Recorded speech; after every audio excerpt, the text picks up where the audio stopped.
गणनायकाय गणदैवताय गणाध्यक्षाय धीमहि मोरया. नमस्कार, मी कावेरी सागर टाकळे. आम्ही रामाच्या रूपातील गणपती आणला आहे. त्यानुसार निसर्गाचा डेकोरेट केला आहे. तुम्हाला कसा वाटला हा आर चॅनलला कळवावा. आणि सर्वांना गौरी गणपतीच्या हार्दिक शुभेच्छा आणि गणपती बाप्पा मोरया.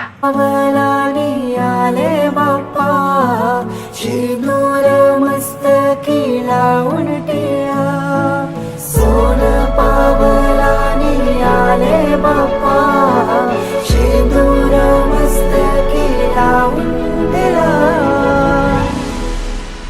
माझा बाप्पा किती गोड दिसतो, माझा मोरया किती गोड दिसतो, माझा